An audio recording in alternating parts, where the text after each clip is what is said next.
everybody. Here we are, all ready to take you down to Pine Ridge for another visit with Lum and Abner. Brought to you by the makers of Horlicks, the original malted milk. If you're looking for a summer lunch that's nourishing and sustaining without being heavy, try Horlicks malted milk. Cool, refreshing, energy-giving. A glass full of Horlicks makes an ideal lunch for hot, stuffy days. It'll freshen you up, give you more pep. What's more, it won't leave you with that heavy, drowsy feeling that a big lunch often gives. You'll find there's nothing like this Horlick luncheon for weight control, too. Horlicks doesn't have the excess calories of a heavy meal.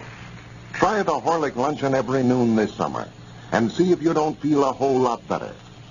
You can get Horlicks, at your druggist's in either natural or chocolate flavor. But be sure to ask for Horlicks. And now, let's see what's happening down in Pine Ridge. Lum has been in desperate circumstances since his picture show, the Pine Ridge Planetarium, burned to the ground.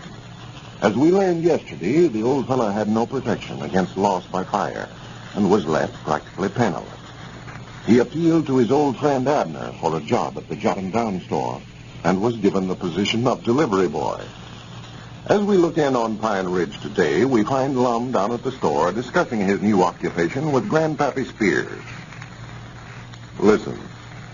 Oh, yeah, I started to work for him yesterday afternoon. And I'm glad you found something to do, Lum. I've been sort of uneasy about you. I don't know how long I'm going to be able to put up with it, though. I tell you, Grandpap, there's the hardest man to work for I ever seen in my life. Who, Abner? Yes, sir. He don't let up a minute. He's had me sweep out this store twice already today. And I know the minute he gets back, he'll have something else studied up for me to do. Yes, sir, that don't sound like Abner. Well, if it weren't just a case of work or starve, I'd walk right out on him.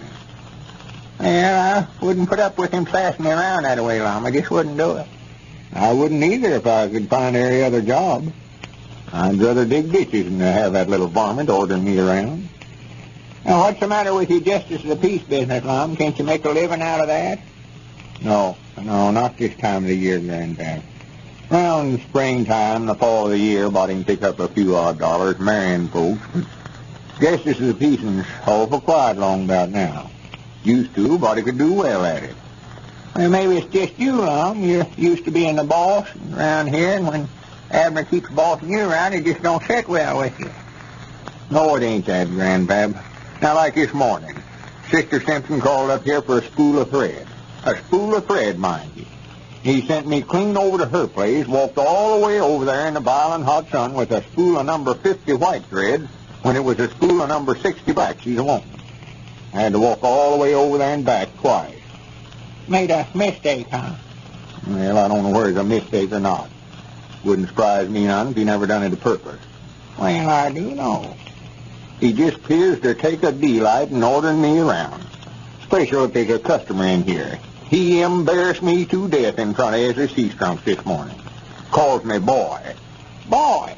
Yes, sir. Boy this and boy that. Dad blame him. He better not never work for me again. Well, I can't understand what's come over Abner. I can't neither. Here 2 months ago, me and him had the store here together, and I was president of it. Now look at me. A deliver boy. Yeah, it's awful come down for you to take, Mom. And you know what he's paying me? $3 a week. Why, that's just the same as he paid Cedric. I know it. Paying an ex-president same as he did Cedric Weehunt. I tell you, Grandpap, I've stood all I... Oh, wait a minute. Here he comes. Now, don't let on I've been talking about him. I just had to unburden myself, so somebody looked like. Well, I ain't going to say nothing. I've got to keep this job till I can find something. Here, what's going on in here? Get up from there, boy. What do you mean sitting around like this when there's work to be did? Well, I just sit down to talk to Grandpap. Grandpap, I don't want you coming down here taking up my deliver boy's time. I ain't paying him to sit around and gossip. Now get on back there, boy, and get that feed room straightened out. Well, I straightened it out once today. Well, straighten it out again, and don't be talking back to me neither. All right. And when you get that done, why, sprinkle the floor down right good and sweep out again. Well, Abner, I swept this store out twice today already. There ain't no sense of just Are keep you on. arguing back with me? No, Abner, I just... And don't call me Abner, neither. I'm Mr. Peabody to you. Don't get so familiar. Now, get on back there and get to work. Hurry, get on back there. Swan, Abner, that beats anything I ever hear. You ordered Lum around that way. Well, the quicker he learns who's boss around here, the better off he'll be. Go on, don't be standing there in the door eavesdropping. I see you. Get on back in there. Yes, sir, I never would have thought he'd have took it off me. Yeah, he's got to if he works here. I'll fire him so quick he won't know how it happened. I'm paying him twice what he's worth now. Well, ain't no use to browbeat a feller, Abner. Lum's having an awful hard run of luck here late, looks like, and here you are taking advantage of it. Well, I was just saying all that, man, Pat, so he could hear me. I can see the brim of his hat there in the feed room door, so I know he's trying to hear what we're saying. Oh, yeah. No, I'm just trying to learn him a lesson. Learn him a lesson? Yeah, I hired him yesterday afternoon, and when I come down here this morning, why, you'd have thought he was boss. Sitting there in that chair, reared back, with his feet propped up on the desk like he owned the place. Well, he always did sort of run things when him and you was partners over here. And that's just the reason I'm putting him in his place, too. Started right out this morning, trying to tell me how to run things. 2 or 3 days like today, though, and I'll have him docile as a kitten. Well, now, I wouldn't be too hard on him, Abner. I feel sort of sorrowful for Lum. Well, I ain't forgot the times he's bossed me around. This is more fun I've had in 6 years. Just the chance I've been waiting for. Did he say anything about me bossing him around before I come in? Well, yes, he did. He sort of made mention of it. What'd he say? Well, he don't like it, I'll tell you that. No. Said you're the meanest feller to work for he ever seen in his life. He did? Yeah. Said you're hard. That's right. I'd give anything to hear him say that. It's just a killing him. I just wish Evelina hadn't went back to Belleville for the summer. I'd love for her to come in this store here. I wouldn't give old Lum a good going over right in front of her. Oh, my goodness, that never would do that. I'd just about kill him. Oh, yeah. I wouldn't go too far with him, Abner. He's liable to just haul off and quit. No, I've got him right where I want him, Grandpa. This is the only job in town he can find. Yeah, he's a little uffish now. Sort of talks back a little, but I'll have him whipped in shape in a couple of days. And just thinks he used to boss me around. Yeah. I know that I still can't get used to it. Every once in a while I forget who's boss and start to ask him if I can do something yet. Yeah, natural you would, natural. No, I just been sitting around all day studying up stuff to make him do. I wouldn't take nothing for this, Grandpa. Him and his big talk. All them old-headed sayings he's always pulling on somebody. He started one of them this morning. I told him just hash it right up. I never wanted to hear it. Abner, you ought to be ashamed. Well, I'm just doing it for his own good, man. Yeah, but you're working the life out of him, making things as miserable for him as you can, too. Well, it's the only way to handle him, old Grandpa. If I don't get the upper hand of him, why, he'll be running the store here, same as he always did. Yeah, but just paying him $3 a week, same as you give Cedric, that ain't right. Oh, well, I just told him that. I'm going to give him 10. I'll pay him what he's worth, sure. I'm letting him start at the bottom, work up. That's the reason I'm... Wait a minute, here he comes, Abner. Huh? Out of the feed room. What is it? What do you want? Well, I got done straightening up back there, and I just... Well, you can sit down and rest for a minute, then, before you start sweeping out again. Abner, Mr. Peabody, I was just noticing that flour back there. Some of it's been there quite a spell. Might be a good idea to put a special price on that and sort of move it out. I'll do the pricing around here. Well, I just thought... Well, you got no business thinking. I'm going to put a special price on the flour, all right, but now don't get it in your head that you give me an idea. All right, but if it's me, I'd make an announcement on the party line and shave the price on it a little. Yeah, I might do that. I was going to do it anyway, though. Excuse me, Grandpap, I'll do that right now before I let it slip my mind. How much you think what I asked them for it, Lum? Never mind. I'll price it myself. Hot back there in that feed room. Yeah, I reckon so, moving them 100-pound sacks of feed around. Oh, I never moved none. Told him it was already straight. He sat down back there a few minutes. Hello? Peabody, jot him down, store. Abner Peabody talking. I've got an extra special announcement to make. I'm running a big sale on flour this week. 48-pound sacks, regular $1.50 sellers for $1.25. Listen to that. In the first place, we ain't got nothing but 24-pound sacks, and if they was 48 pounds, they wouldn't be worth but $1.15. He don't know the prices on nothing. Huh? What was that, Lum? Nothing. I was just talking to Grandpap here. I want to tell you folks, too, I've got a new delivery boy now, and I can give you quick service. Anything you want, just call up, and I'll send it right over. And I reckon that's all for today. Goodbye.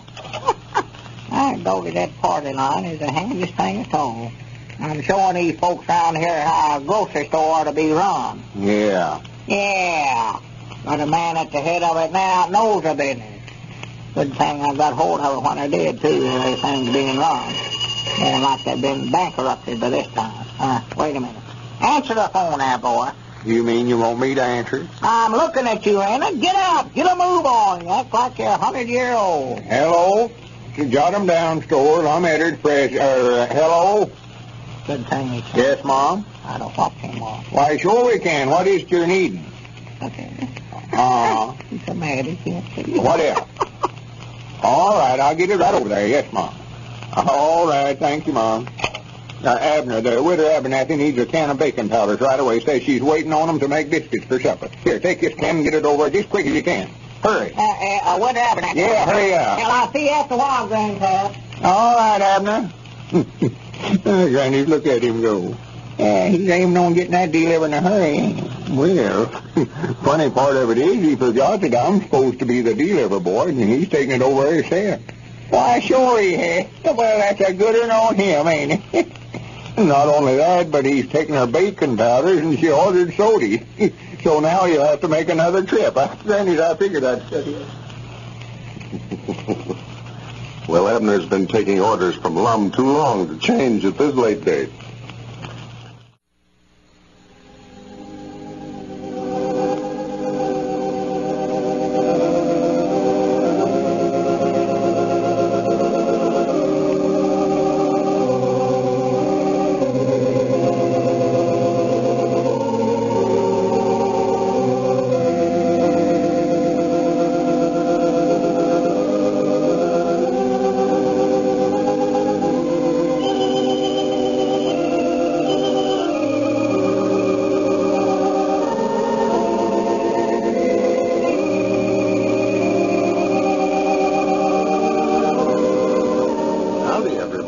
Here we are, all ready to take you down to Pine Ridge for another visit with Lum and Abner.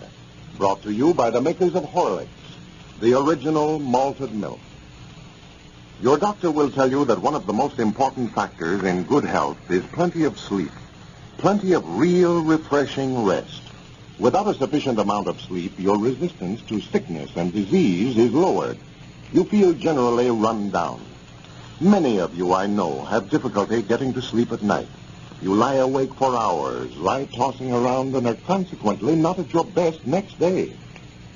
Now, you unfortunate people should know the secret of a glass full of Horlicks malted milk at bedtime. That drink of Horlicks can do wonders in soothing and relaxing you, helping you fall off easily into deep, refreshing sleep. We have hundreds of letters from listeners telling us just the same thing. So, if you can't get to sleep at night, get a package of Horlicks from your druggist and try out this simple plan for yourself. And now, let's see what's happening down in Pine Ridge. Since Lum lost his picture show by fire, he has been forced to accept a job as Abner's assistant in the Jot 'em Down store. Abner is deriving a great deal of pleasure in exerting his authority over his former partner, because in the past, Abner has always had to take orders from Lum. As we look in on Pine Ridge today, we find the old fellows down at the Jot 'em Down store. Abner still seems to have the upper hand. Listen. Well, now, if you don't want to do what I tell you to, well, you can just get out and I'll find somebody else that will. Yeah. All right, where's the broom? I don't know where it's at. Go find it. You had it last. I wouldn't have no trouble recollecting where I put it. I sweep this place out about every half hour. Well, here now, wait a minute. Are you complaining? Well, No, there you go. Well, I just recollect, any time you don't want the job, there's somebody else that does. I believe that was our ring. Our ring? Well, your ring. And the store's ring. Well, now just get away from her. I'll answer it myself now. All right, you've been insisting on me answering it. Well, now, never mind what I've been doing. I'm liable to change my mind about a lot of things. Don't never take me for granted. Go on, start sweeping out. What you stand there with your mouth open for? Hello? Peabody's got him downstairs. Abner Peabody's pop's talking. Oh, yeah, Luther. Why, $1.19. Delivered. All right, sir. What else? Well, I'll have my delivery boy, Lum and Abner, bring it right over. Oh, yeah, he's working for me now. Anytime you want anything that way, why, just call us up and he'll be glad to deliver. All right, Luther. Goodbye. Abner, I wish you wouldn't do that. Do what? Keep telling everybody that I'm your deliver boy. Well, that's what you are, ain't you? Yeah, I reckon so, but there ain't no use to tell everybody about it. Makes it sort of embarrassing. I've always been a half owner here before. Well, now, if you're ashamed of the job you got... No, now, wait a minute. Just let it go. Let it go. The quicker you get some of them high-fluting ideas out of your head, the better off you'll be. Now, get that feed on over to Luther Phillips and quit complaining. What feed? Why, Luther wants a 100-pound sack of chops. You mean you want me to carry a 100-pound sack of chops clean over to Luther Phillips's place? Why, sure, you don't think you want it delivered to somebody else, do you? Well, it's hot this afternoon. Maybe I better step over to my place and get my wheelbarrow. No, you won't step over to your place and get nothing. He's in a hurry for it. Well, Abner, I can't... Oh, nothing. Well, get a move on. What you stand there squirming about? Why, Abner... And don't call me Abner. Excuse me. What? I was just wondering if you could, Well, tell it. Spit it out. Well, I thought on my way back, reckon you could advance me a little on my salary for this week. I told you that I'd pay you at the end of the week. That's when you'll get it. Well, I sort of thought if you could let me have 15 or 20 cents, I'd stop in Luke Spear's restaurant on my way back over here and get a bite to eat at. Oh, swan to goodness. Always talking about being hungry. That's all you think about is eating.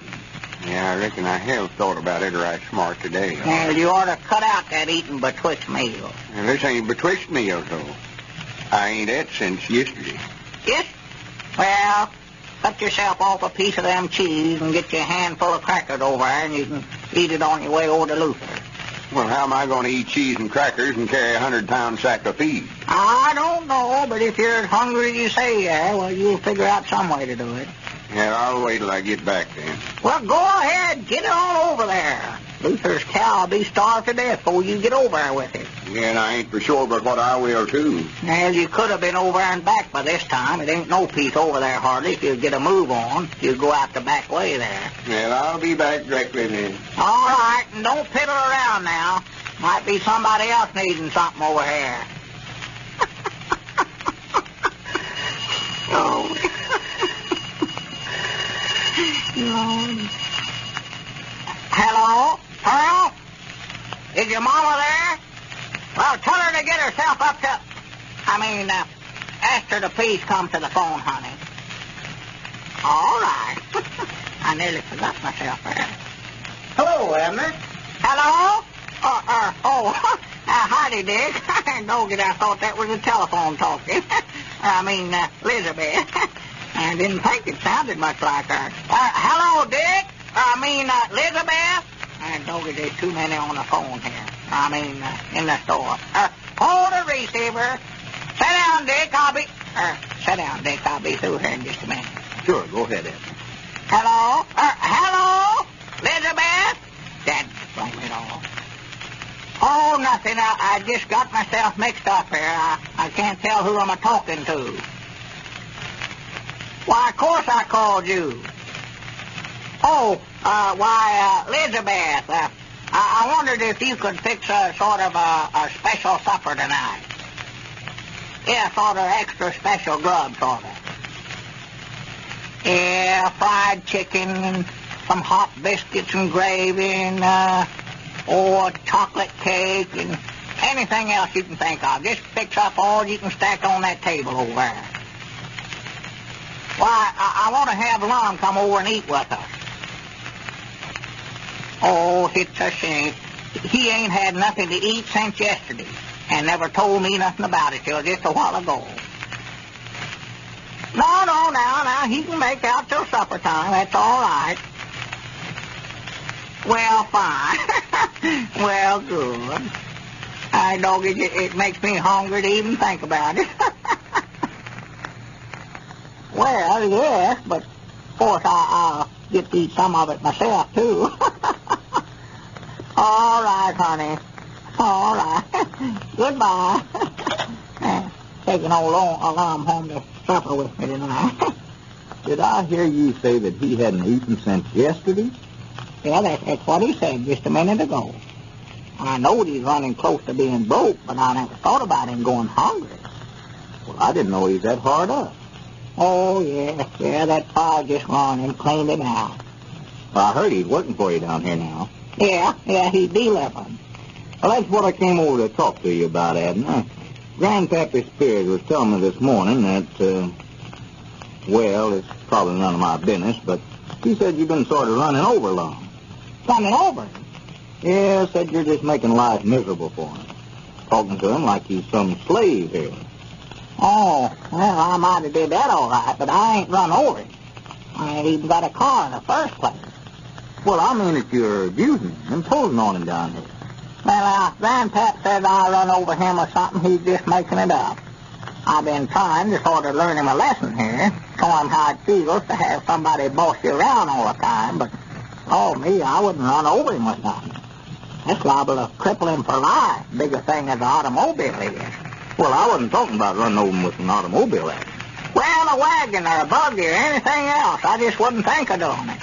Well, what I mean, though, Abner, just because Lum's lost everything he had nearly and was forced to go to work for you, there's no reason for you to take advantage of him. Now's the time he needs friends. Looks to me like as long as you fellows were partners here and all, why, you'd go out of your way to help him instead of treating him this way. Well, Dick, I told you I never run over him. I don't know where Grandpappy got such ideas at anyway. Well, I'm talking about the way you're treating him, though, Abner. You mean bossing him around? Yeah, bawling him out and embarrassing him in front of his friends. Oh, well, I'm just doing that for his own good, Dick. Now, Lum's trouble, he never has learned how to take orders. He's always been the boss of everything he's been in. And I just got to tame him down a little. Well, I'd pick some other time to do it, Abner. I wouldn't wait till a fellow's down and out to jump on him this way. Well, maybe I have been a little rough with him. I reckon I can start easing up a little now. Yeah, I would. You're lucky to have a man like Lum working for you. If you will just let him, why, he'll be a big help to you here in the store. Oh, yeah, if I can just get some of them big ideas out of his head. I've just got to learn him who's boss, and then he'll be all right. Well, I think you've got that pretty well established now. He realizes that he's working for you. I know it. You'd make him feel a lot better if you'd turn right around now and see how nice you can be to him. Yeah, I think you're right, Dick. I might have carried things a little too far, I don't know. Yonder he comes up the road there now. He's been delivering some feed. Yeah, who's that with him, Squire Skin? Yeah, I believe it is. Yeah. Reckon what them two getting so friendly about all of a sudden. They weren't speaking there for a while. Well, more than likely just met up with one another on the way over here. I tell you what I'm going to do, Dick. When Lum comes in, I'm going to just light on him with all 4 feet. Just bawl him out good. Then when he starts getting good and mad, well, I'll invite him over to the place for supper and tell him I've just been joshing. That from here out, we're going to be just as good of friends as ever. All right, now, fine. Now, don't you let on now. Oh, he gets mad. He just can't stand himself, hardly. And it's going to make it that much worse with you and Squire in here listening. Yeah, sure. Now, wait a minute now. Well, howdy, Lum. Howdy, Squire. Oh, Dave. Good afternoon, gentlemen. Abner, Where have you been at so long, boy? I told you to get that feed over there and get right on back. Not to where it takes you all day to do anything. Well, I want to tell you something. I don't want to hear it. I ain't got time to listen to a batch of excuses. Bogus, if you can't do your work right around here, we get somebody that can. Well, you better get 'em then, for I've quit. Huh? I've took all your sass I'm going to. I'm through right now. You can pay me off. Well, now, Lum, I was going to tell you. I don't care what you're going to do. I'm through. I'm going to work for Squire here. Yes, Lum and I decided that on account of us being such old friends that we'd just go in partners and promote a proposition I've had in mind for years. I just been waiting till I could find the right man to start it. Well, Lum's patience must have been exhausted to become associated with his old enemy, Squire Skimp.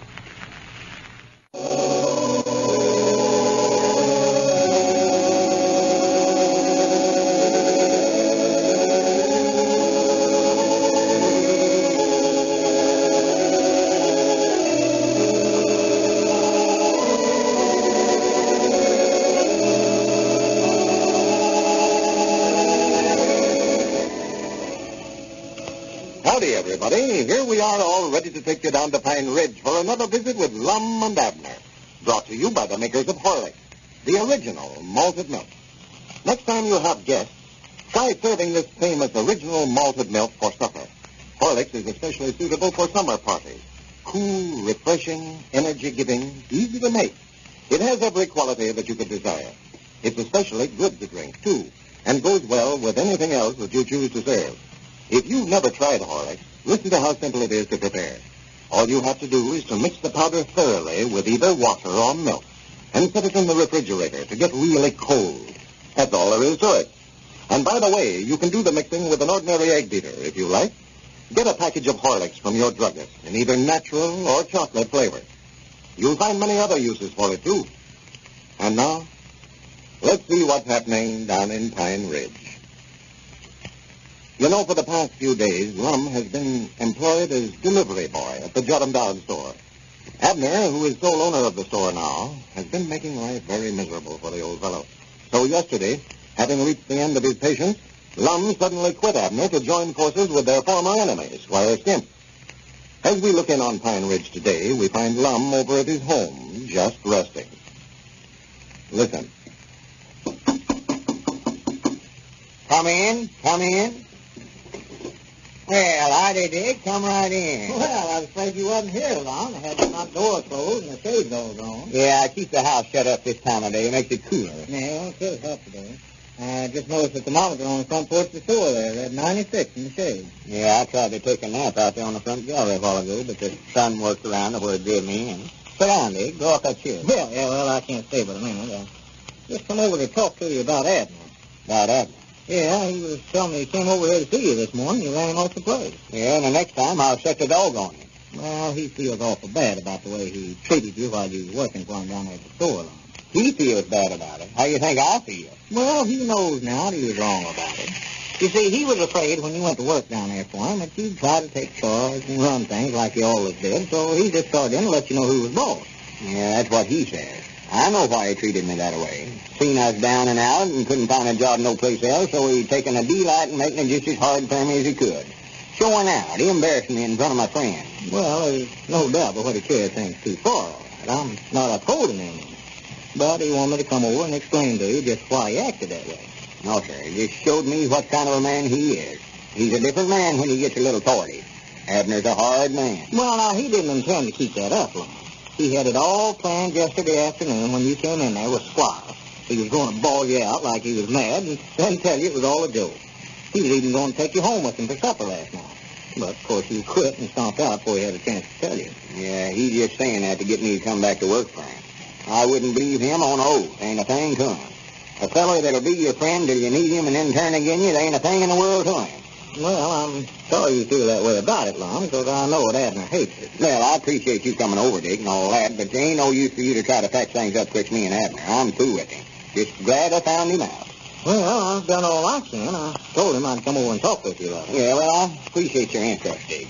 Trouble with you is you just don't know him like I do. Well, now, I've known Abner quite a while, Lum. You just think you know I know. I thought I did. Been partners with him for years.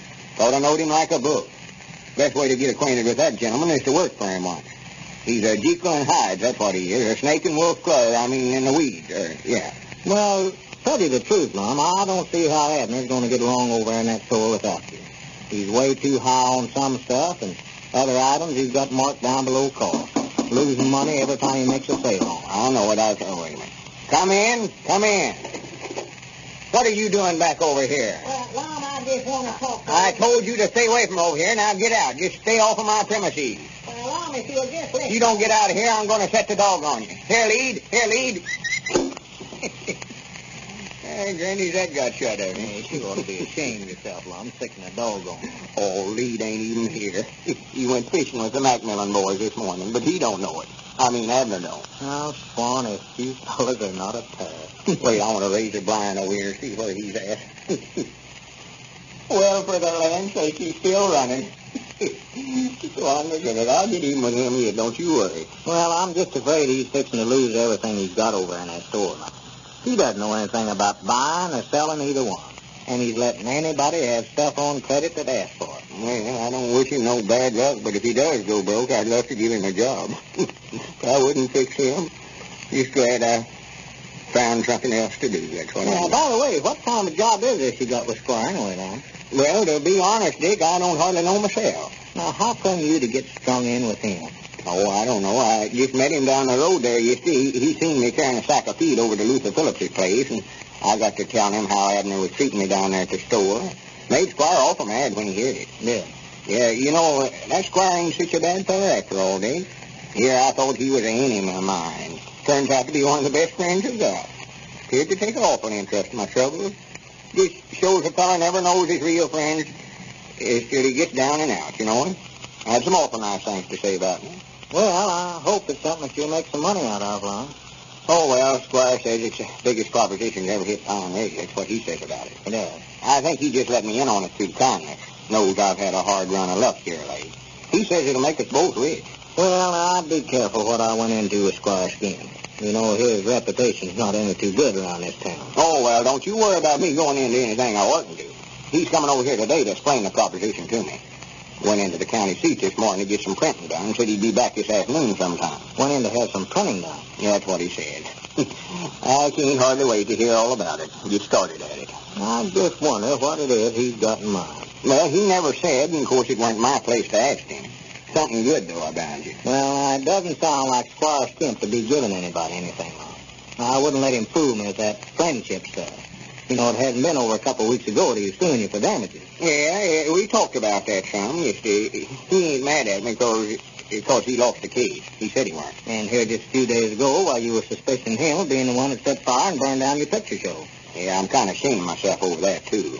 I sort of brung it up in a roundabout way yesterday. He admitted that he was out of town the day it happened, so it couldn't have been him. Well, I don't want to try to run your business for you, but just remember now, he was threatening to get even with you for closing up that picture show of his. Yeah. Yeah, we had a big laugh over that yesterday. It's that funny. After all the fussing and wrangling we've did, for us to turn out to be partners and such good friends all of a sudden. Just goes to show it's a small world after all. Here today and gone tomorrow. Yeah. Well, his proposition may be all right. I don't know. I hope it is. But investigate it thoroughly before you go into it. Oh, well, you know me, Dick. I never jump head foremost into nothing. Looking before you do any leaping is one of my old lettered sayings. I'll study his proposition over careful, weigh it, turn it over in my mind, and look at it from all four sides. If it sounds good to me, I'll go in with him. If it don't, I'll just tell him that I won't take no part in it. That is, if I can do it without hurting his feelings. Well, I wouldn't hesitate about telling if I didn't want to go into it with him. No. I always believe in a fellow knowing where he's going before he goes. Like if I was going into the county seat, I'd want to know where it was at before I went. Well, that's a rough idea. Well, now, you can't be too careful with a fellow like him, Lum. I'll tell you that. Well, don't you... Wait a minute. Yeah. Granny, there's Abner back at the door again. If I don't give him a good scare, and just keep right on talking, Dick, while I slip in the door. What you going to do, Lum? What are you doing back over here? I thought I told... Oh, excuse me, Squire. I thought you were somebody else. Yes, you like to scare the daylights out of me, Lum, jumping out there at me that way. Well, I'm sorry, Squire. Come right in. Yes, thank you, Lum. Well, howdy, Dick. How you, Squire? Why, just fine. Hot today. Yeah, it is. Awful warm. Sit down, Squire. Yeah, here, take my chair, Squire. I've got to be running along anyway. No, sit down, Dick. Now, there's plenty of chairs. You drop that rocker talk over business, there. Lum. That's all right. You go right ahead. I'll see you later, Lum. All right, Dick. Glad you come over. Come back again. Yeah, thanks. So long. So long.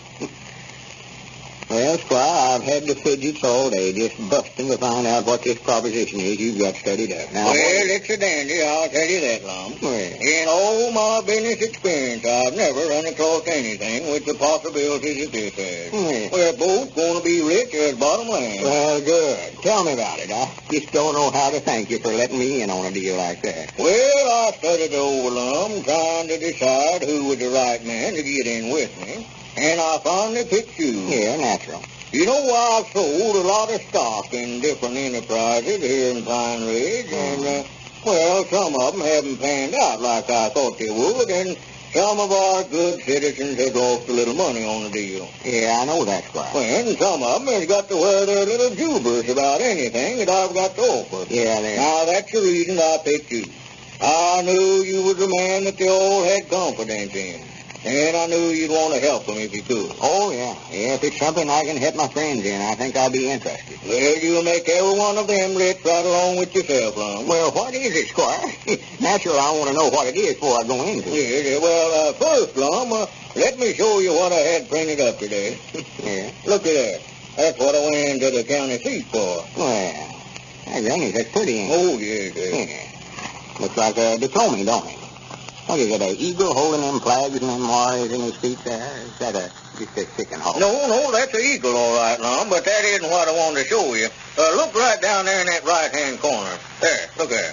Lum Edwards, president. President? You mean I'm president of the company? Yeah, that's a little surprise I had for you, Lum. All right, grannies, I'll take it. You don't need to go no further. I can see already you've got good business judgment. Lum Edwards, president. Of what?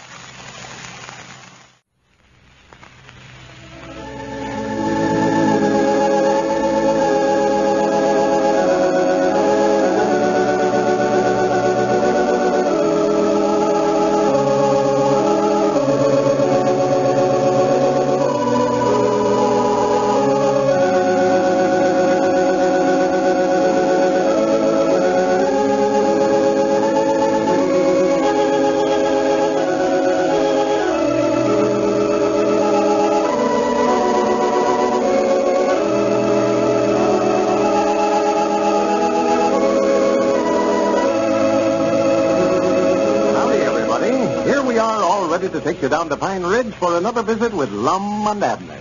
Brought to you by the makers of Horlicks, the original malted milk. First, I'd like to point out that sometimes this matter of economy is carried much too far. A bargain's a bargain, of course, but not when you are getting actually inferior products on the promise that they will save you money. For instance, did you know that there are imitations of Horlicks which are decidedly inferior products? Many of them, you should know, use skim milk instead of the rich, full cream milk that Horlicks uses. Many contain a lot of ordinary sugar and inferior malt powder instead of Horlicks' selected wheat and choicest malted barley. And many are just mechanical mixtures of cheap ingredients, while Horlicks is made by the special Horlick process and is famous all over the world. So it will pay you to think twice about buying those so-called bargains in malted milk. Insist on getting Horlicks, the original and genuine. It contains concentrated, easily digested nutriments. And now, let's see what's happening down in Pine Ridge. You know, Lum quit Abner's employ last week and promptly joined forces with Squire Stimp in a new enterprise the Squire is starting. Last Friday, Lum was informed that he had been chosen as president of the new company, but as yet we haven't learned exactly what kind of business the Squire is getting into. As we look in on Pine Ridge today, we find Abner alone down at the Jot 'em Down store. The telephone is just ringing. Listen.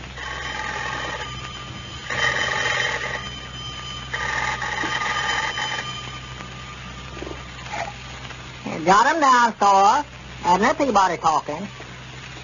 Well, how you, Miss Phillips? Uh-huh. Well, I've got some, but I ain't got no way of delivering it over there. No, Mom.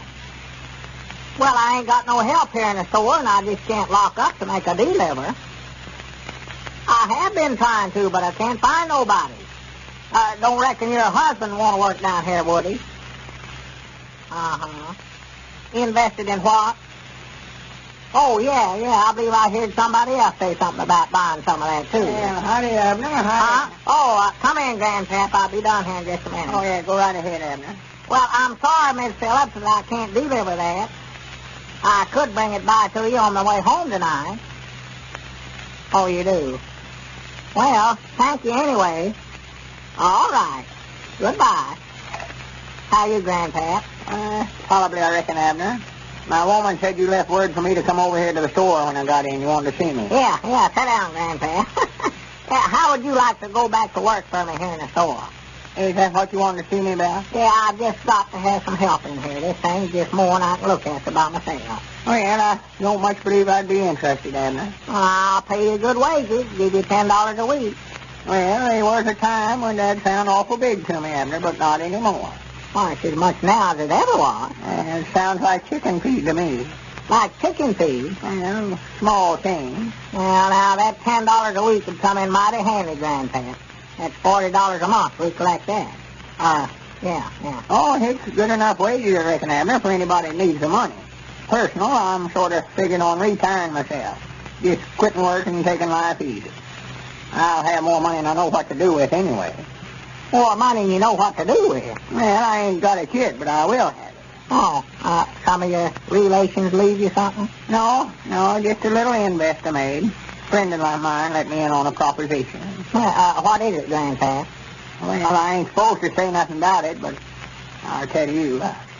I bought a little stock in a silver mine out in Arizona, so I'm kind of a millionaire now, sort of. Oh, yeah. Uncle Henry Lunsford was telling me yesterday that he bought some stock in there. The Great Western Sterling Silver Company, I believe he called it. Yeah, that's the name of it. Yeah. Great Western Sterling Silver Company.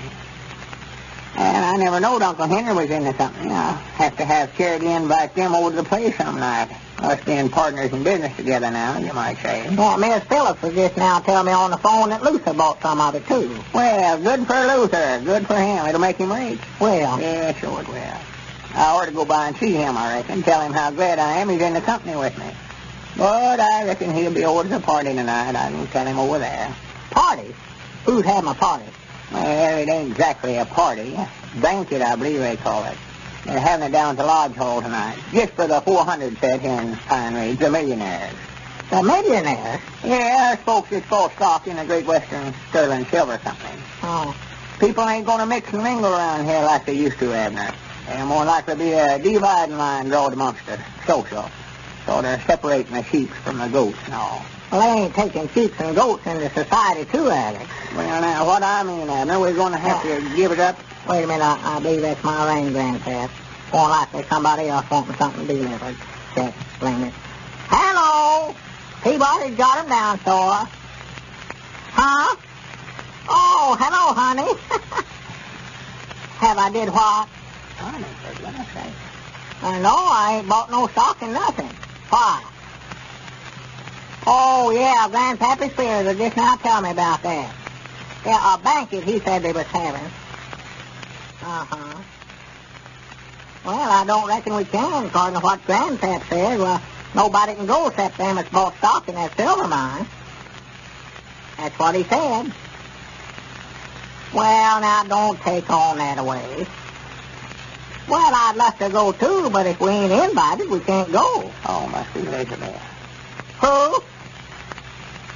She did? What she got to be getting so uppish about? Oh. Well, she better come down here and pay up what she owes instead of putting on airs that way. Well, next time she treats you that way, just let me know, and I'll send her a dun for what she owes me. No, I wouldn't do that, honey. If they don't want us, well, let's just stay home.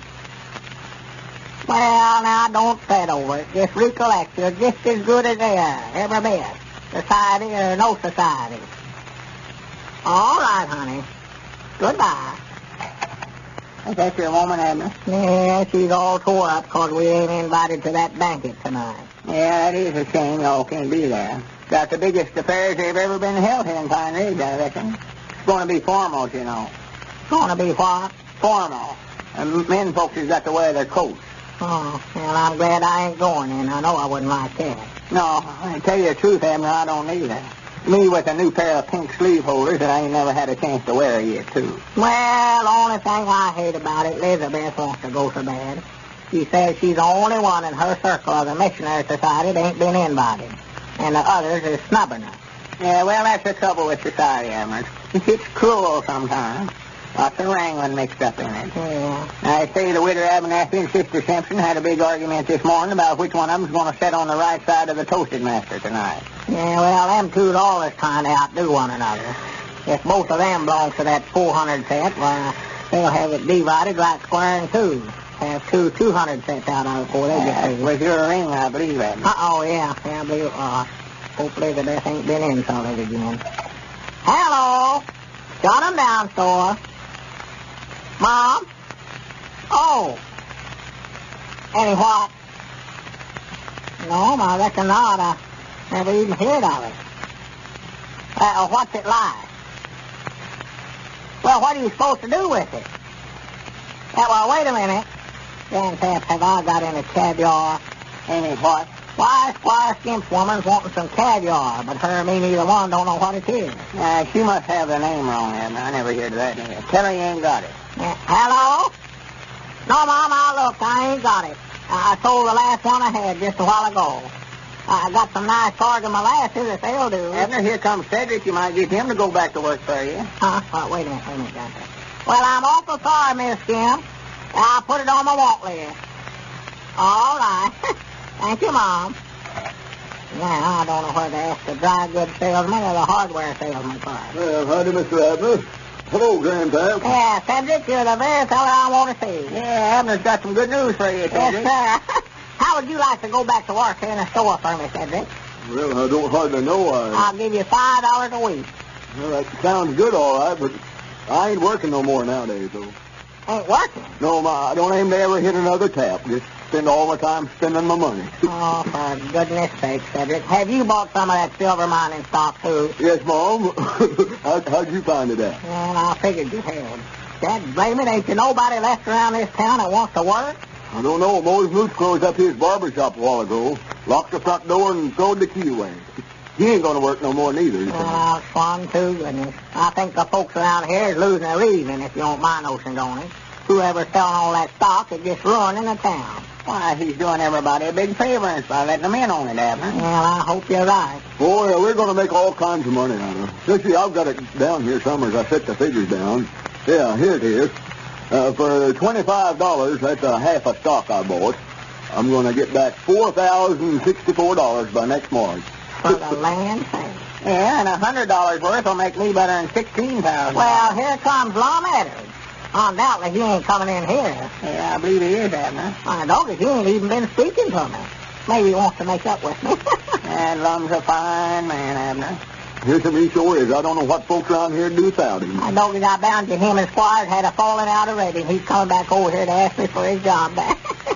I figured they wouldn't get along together when Lum joined up with him. Lum's a good man, all right, but he just never has learned how to take orders. He wants to be the boss of everything. And I don't think he's wanting his job back, Abner. Well, come in, Lum, come in. How do you do, gentlemen? How do you do? Is the proprietor in? Is the who in? The proprietor, the boss. The fellow that owns this business. Well, what's the matter with you, Lum? You know that I own this business. I'm the boss. Well, good evening, sir. I want to introduce myself. Edwards is my name. Here, have one of my cards. What is? Oh, yeah. Yeah, sure. Much obliged. Don't you, that's a right nice-looking leather case you got them in there. Oh, yeah. All us big businessmen have to carry pictures of that to let folks know who we are. Without coming right out and saying so. The Great Western Sterling Silver Company. Lum Edwards, president? You mean that you're the president? Mr. Peabody, if you'd be so kind as to spare me a few minutes of your time, I'd like to show you a proposition. Well, it looks like our old friend Lum is responsible for all this sudden wealth in Pine Ridge.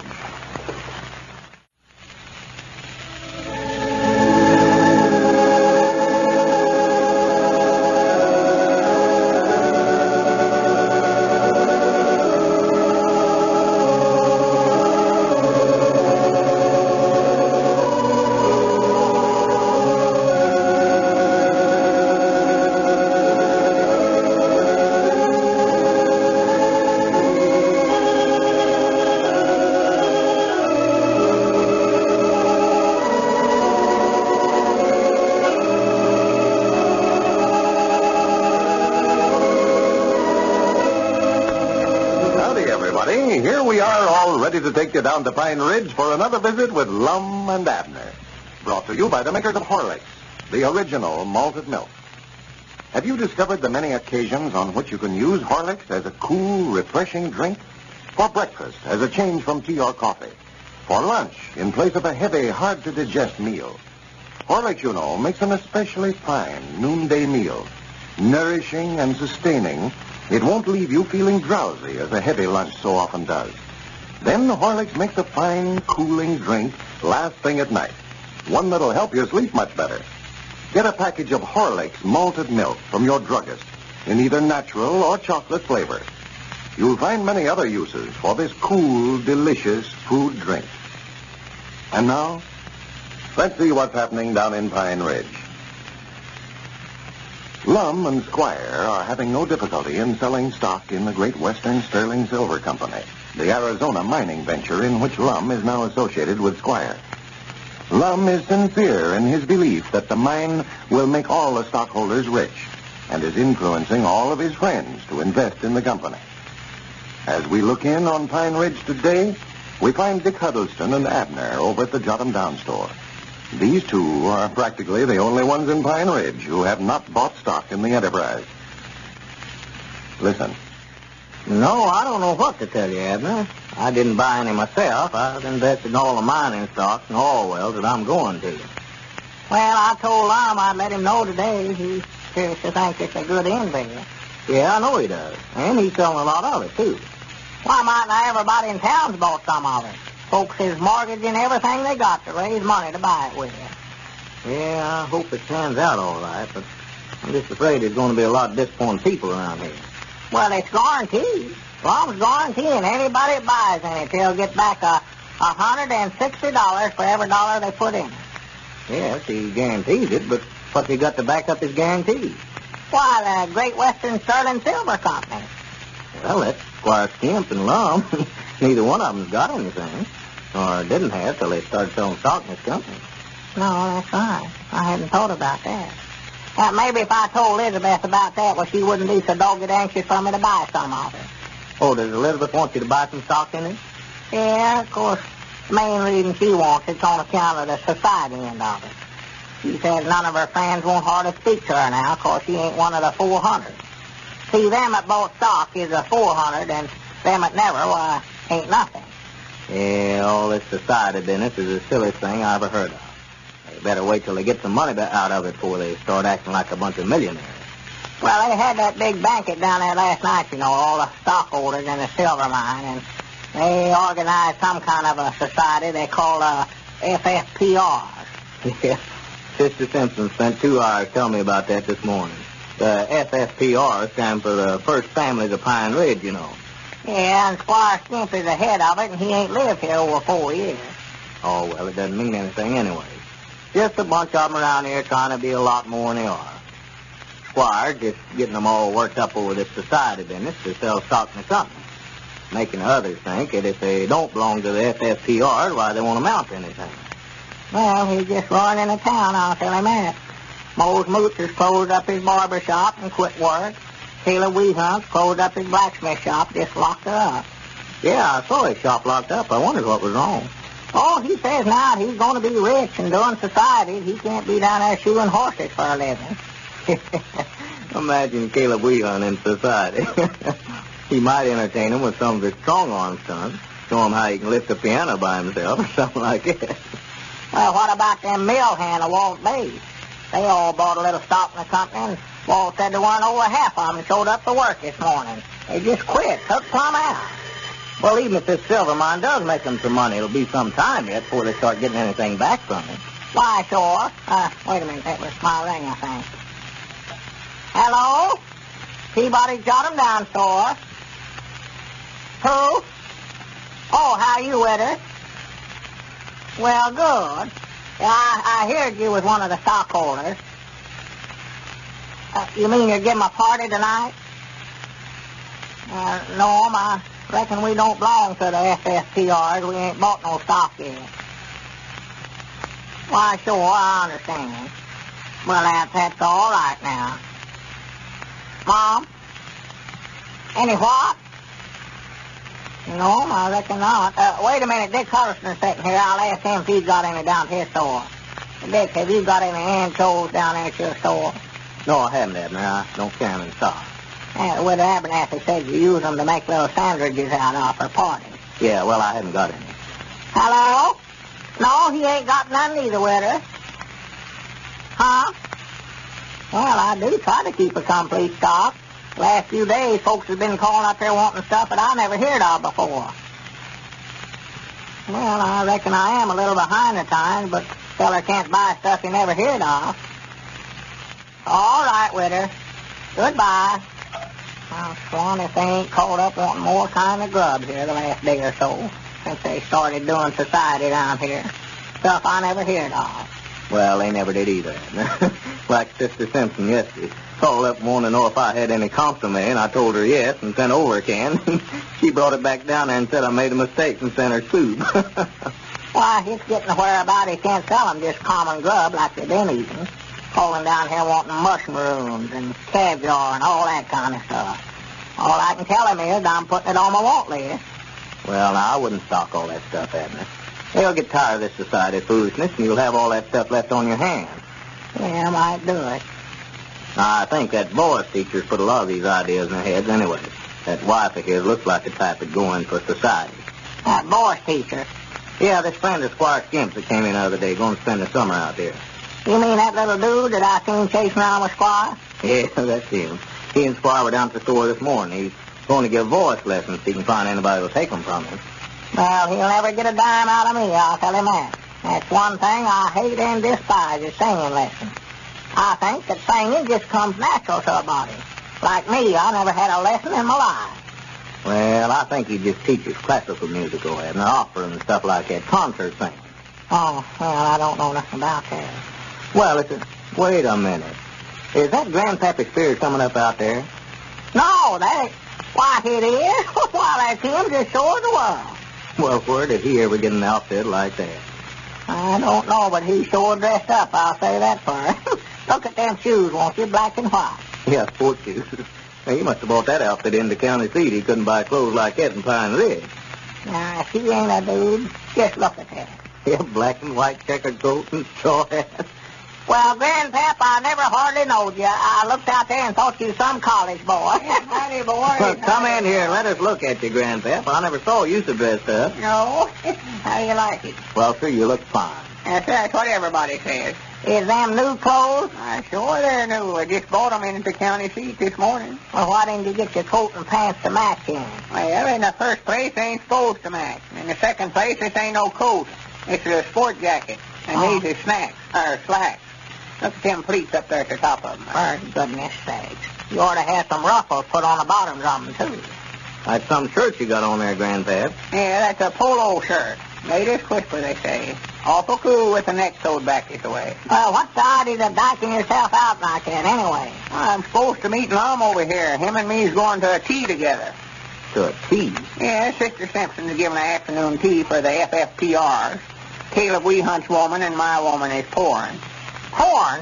Yes, pouring tea. Well, they're going to be pouring Job's turkey if you and Caleb don't forget this society foolishness and get back to work. Oh, mad, huh? Mad 'cause you ain't in the 400. Well, I expect I better get on back to the store, Abner.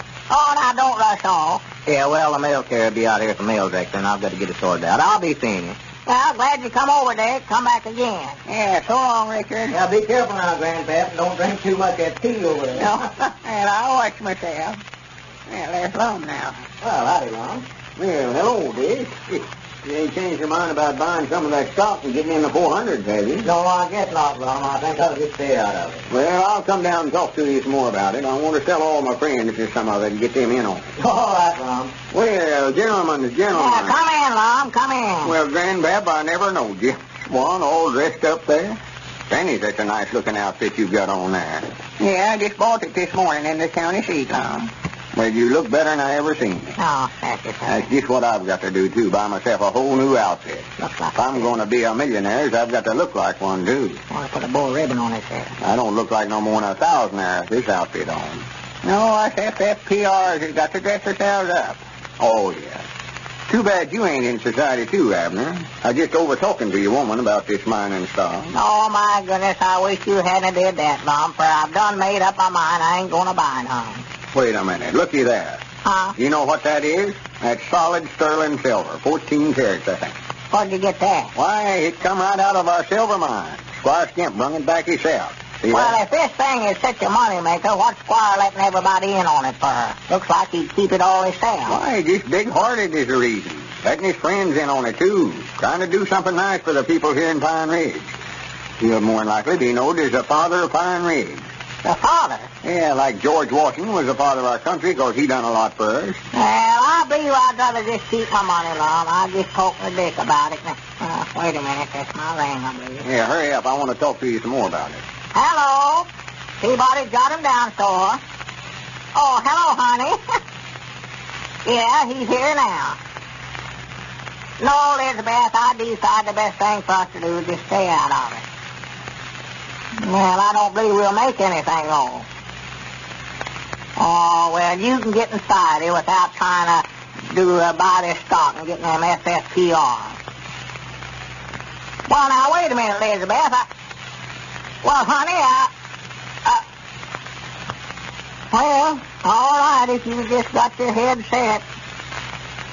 Yeah, I'll get it.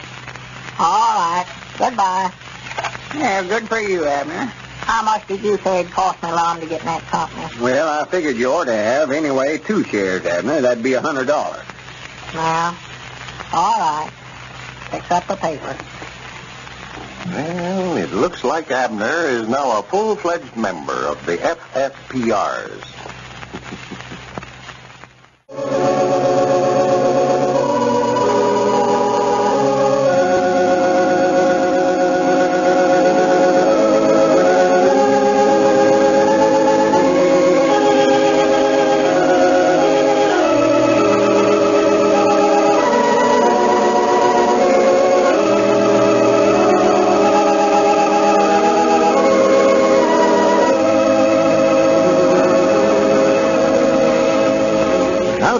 Here we are, all ready to take you down to Pine Ridge for another visit with Lum and Abner. Brought to you by the makers of Horlicks, the original malted milk. How would you like to lose, easily and safely, nearly 4 pounds in 3 weeks? Well, that's just what 25 women averaged in a recent test of the Horlick weight control plan. Nearly 4 pounds in only 3 weeks. Here's what they did. They substituted a good glass full of Horlicks malted milk for their regular noonday meal. Absolutely nothing else. No exercises, no taking of dangerous fluids. Weight control is largely a matter of calories. The smaller your caloric intake, the less weight you put on. So, the less calories your midday meal has, the greater your loss in weight. Try the Horlicks plan yourself and see if controlling the calories doesn't cut down your weight, too. Remember, Horlicks is a well-balanced food, providing minerals and vitamins essential for health. That's the secret of the Horlicks plan's complete safety. You can absolutely rely on this plan. And now, let's see what's happening down in Pine Ridge.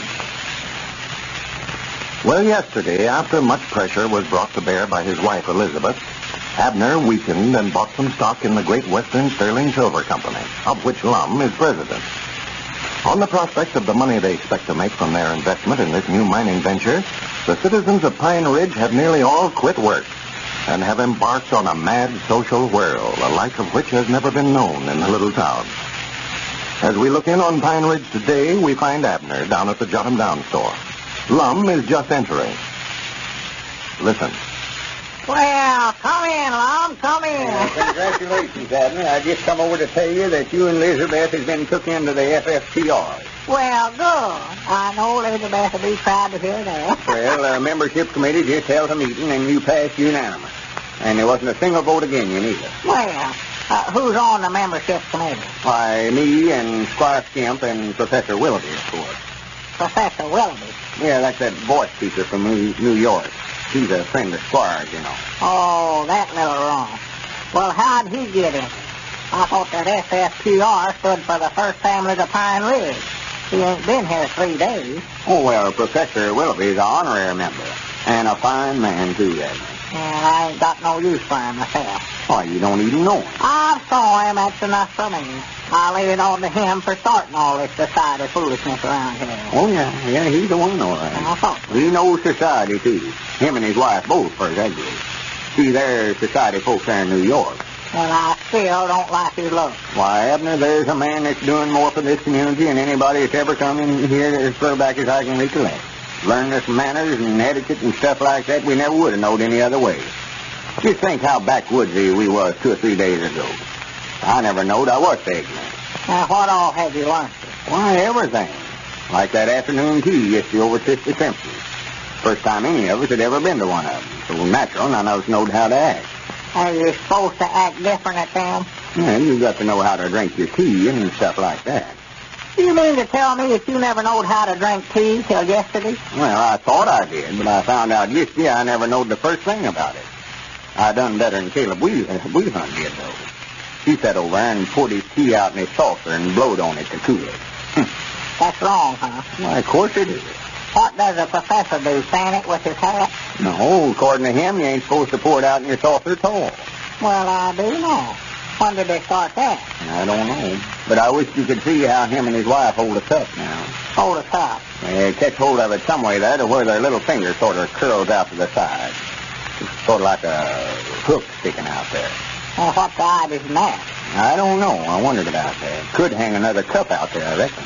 Well, I don't believe I could ever catch on to them things, Lum. I just ain't turned that way. Oh, you won't have no trouble, Abner.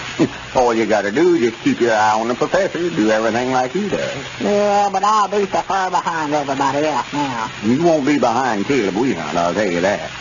Juan, that's the slowest man to catch on to stuff I ever seen. Well, I reckon Caleb's been chewing horses too long to just jump right out in the middle of society. Well, he just don't use no judgment. He don't. Over there yesterday wanting to wrestle. At an afternoon tea party, mind you. Wanted to bet the professor $1 that he could throw him right there in the setting room. Easy. I bet $1 he could, too. Not in the setting room, Abner. Why, he could throw that little run anywhere. That Caleb is stout as a white oak stump. I seen him throw Big Ball Williams twice over at that party over here. Yeah, but it ain't good manners to wrestle at an afternoon tea that way. Who said that? Professor Willoughby himself. Oh, well, he more than likely just made that rule up himself to keep from losing that $1. I don't blame him. I wouldn't wrestle that kid a Weehunt either. Well, now, them's the little things that the professors had learned us. How to be gentlemen. Well, if he weren't scared, why didn't he go out in the yard then if you never want to wrestle in a setting room? Well, he says gentlemen don't wrestle one another at all. Well, who are they supposed to wrestle? Nobody. That's just it. Gentlemen don't wrestle. Oh, well, now, he's just wasting his time trying to make Caleb a wrestler. He does love to show out how stout he is. Yeah, and we decided at the meeting a while ago if he don't stop bannering everybody to wrestle and lifting canners and stuff like that at these parties, we're going to throw him out of the FFTR. Well, now, you better wait till you get more members before you start to throw Caleb out of anything. Yeah, we thought about that, too, so we decided to give him another chance. Yeah. Caleb is all right fella, all right, but he just don't care to take to society like the rest of us. He don't watch the professor and try to improve himself. That's the best way, huh? Just watch him. Yeah, do just like him. And like yesterday when they passed the sandwiches. It's just little bitty things, a couple inches square. Where? Passed them to Caleb, and he just reached in there and got a whole handful of them. You know how many the professor taken off the plate? No. How many? One. Just one. Wow. And instead of cramming it all in his mouth at once, he just sort of nibbled on it. Well. Taking him about 15 minutes to eat it. Oh, he just must not have been hungry. Well, that's the way you're supposed to eat them. And another thing, he always stands up whenever a woman comes in the room. Gets clean up out of his chair. Well, I do know. Well, that may be the way they do in New York, but again, he loses his chair a couple of times. Down here, he'll cut that out, I bet. I see. It just kept me jumping up and sitting down all afternoon to farm. I don't know what it's for. He must be a strange sort of a fellow. I just wish I could be as quiet as he is. Women folks around town, they just took right up with him. Well, I've saw him a couple of times on the street, and I just don't like his looks. That long hair growed down his neck. If his manners are so good, why don't he get himself a haircut? Well, he's a musician, Abner. That's the reason he wears his hair long that way. Him and his wife sung a solo together over at the Widow Abernathy's party last night. Awful pretty. Oh, how was the party? Did you have a good time? Well, tolerably. It was awful hot. Men folks had to wear their coats because it was formal, you know. Yeah. I borrowed a coat from Squire with claw-hammer tails on it, and I thought I would smother. Well, Elizabeth was awful disappointed because we never got to go to that. She thought when I bought that stock in the silver mine yesterday afternoon that we'd be invited then. No, it was just for the FFPR, the 400 test. Yeah, I know, but she thought we was automatic members when we bought that stock. No, that's a vote on him, too. The reason they won't let nobody belong to FFPR is that they own some stock in the Great Western Sterling Silver Mining Company is because we don't want nothing but millionaires in the club. Before long, all the stockholders will be rich. Yeah, well, I hope so. I'd hate awful bad to lose that $100 I put in there, Lum. Oh, don't you worry about that. You ain't going to lose nothing long as I'm president of the company. Well, how is that, Lum? I never have figured out how you got to be the president. So just a few days ago, you flat broke, and all of a sudden you bloom out here head of a big company and plenty of money from the way you're acting. Well, I don't mind telling you that. Of course, I don't want you to talk it around. No. But the way it is, Squire seen an advertisement in the paper where a silver mine was for sale out there in Arizona, so he got on a train, went out there and looked at it. And seen what a good proposition it was and bought it. Yeah, well, I know you made a trip out there sometime back. Well, he decided it was so good he wanted to let his friends around here in on it, so he took me in with him as a partner. Oh, you're a half partner now, huh? Well, no, not exactly. I'm in the company. See, I get 10% of all the cash I get for the stock that I sell. Of course, I'm buying a little stock along, too. See, when I buy stock that way, I don't have to pay full price. You don't? That's where I'm putting it over on Squire. Well... See, I sell it to myself, and I get a 10% commission, so it costs me 10% less than anybody else has to pay. Yeah, well, I do know. Oh, it's the finest thing I ever got into. You just ought to hear Squire tell how thick the silver is out there in that mine. Go down in there and dig out big chunks of it with your bare hands. Sterling silver, too. Well, I do know. Yes, sir, that $100 worth of stock you bought, Abner, ought to make you dependent for the rest of your life. And on top of that, you'll be a social line here in Pine Ridge, too. I'm going to see if I can't get you elected to some high-up office in the FFPR. Well, now, I don't know about that society business, Lum. I reckon I'm turned different from most, but I just don't care nothing about it. Like that Professor Willoughby. I just can't stand him. Well, you like him after you get to knowing him better. He more than likely ain't been very nice to you because he's awful particular about who he associates himself with. Now that you're a FFPR, he'll more than likely start getting friendly with you. Well, now, if you'll just stay as far away from me as you can, it'll just suit me a whole lot better. If I weren't good enough for him before I got in society, well, I ain't good enough now. For I ain't changed a mite that I know of. Well, now, he's figuring on getting you in the men's glee club. Huh? I told him what an uncommonly good voice you had. See, he's going to be the teacher. Well... And just going to charge us $1 a lesson. Now, in New York, he gets $5 a lesson. Well, now, if he thinks he's going to charge me $1 a lesson, he's got another thinker coming. I'll tell him that right now. He'll never get a cent of my money. Him with his long hair and them fancy nose flashes ahead. Well, you're going to be left out of things around here. Wait a minute. I think that's my ring now. No, you just tell the professor that I ain't interested in nothing that he's got anything to do with. Hello. Got him down, store. Oh, hello, Elizabeth. Oh, how are you, honey? Good news. You and Carlos did what? Singing lessons. From that Professor Willoughby? Well, now, you can just pay for him yourself then, for I won't... Huh?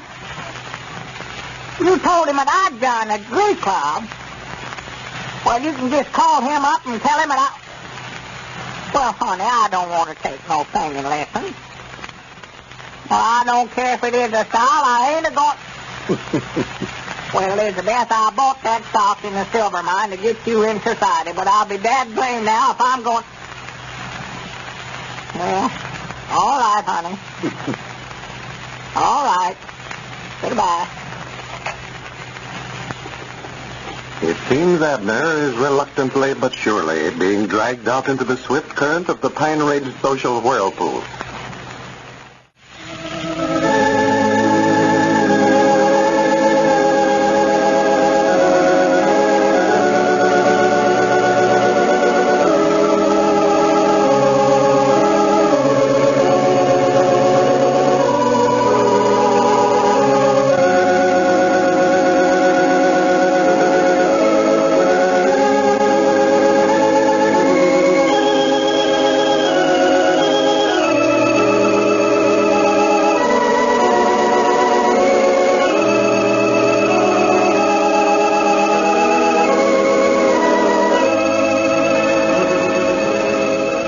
Howdy, everybody. Here we are, all ready to take you down to Pine Ridge for another visit with Lum and Abner.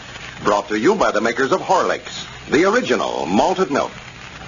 First, I'm going to ask all the mothers and fathers to step aside for a minute. I want to talk to the young folks who listen to Lum and Abner. I want to tell them what a swell summer drink Horlicks is, how cool and refreshing it is, and how easy to make.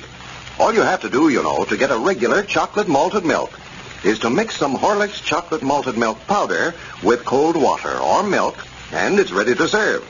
Simple, isn't it? Tell Mother how wholesome and nourishing Horlicks is, and ask her to get some for you. She can get a package at the drugstore. Horlicks chocolate malted milk. Or if you prefer it, she can get it for you in natural flavor. And now, let's see what's happening down in Pine Ridge. Professor Willoughby, the voice teacher from New York City who is visiting Squire Skimp, has the citizens of Pine Ridge enthused over the glamour of society. In a few short days, he has transferred their interests from horseshoe pitching and old-fashioned box suppers to contract bridge and afternoon teas. And all the while, Squire and Lum are busy selling stock in their new mining venture with the promise that they will all become millionaires. As we look in on Pine Ridge today, we find Squire Skimp over at Lum's house after just having returned from the county seat with a brand new outfit for the president of the company. Listen. No, Lum, that looks all right. Professor Willoughby picked it all out himself. Well, I guess he knows the style's all right, but I feel like a little boy with knee pants on this way. Oh, no, lots of men wears knickers for sport wear that way, Lum. Yeah, but these socks, them the loudest things I ever seen. Red and green and yellow and everything else. Oh, well, now, that's just what you want, old Lum. We want you to attract attention. You've got to set the styles here in Pine Ridge. Folks here are all looking up to you as a social leader. Well, I ain't complaining, Squire. I appreciate you buying them for me. I just ain't used to wearing fancy clothes this way. Well, now, put the cap on, Lum. Let's see how the whole work looks there. Cap? Yes. You mean this thing here? Yes, that's what they call a beret, Lum. Go ahead, put it on. Oh, Squire, I can't wear no such thing as that. That looks like a little girl's cap. No, it just completes your outfit, Lum. Looks nice with that polo shirt and all. Well, I'll wear it if you say to, but I know I'm going to get a terrible joshing when I go out on the street with this rigging on. Why, you'll be setting the fashions here in Pine Ridge, Lum. Now, mind what I tell you. They'll be copying me, huh? Yes, one thing wrong with the whole outfit, Lum, and that's those shoes. The shoes? Yes, they kind of spoil it. I don't like those. Well, I like them better than anything you bought for me. Comfortest things I ever had on my feet. Well, yes, but you should have had sports shoes, Lum. We couldn't find any big enough for you, so we had to get those tennis shoes. These is tennis shoes, huh? Yes, that's what they're called. Well, what am I supposed to be playing here anyway? I've got on tennis shoes and golf breeches and a polo shirt. And which one am I anyway?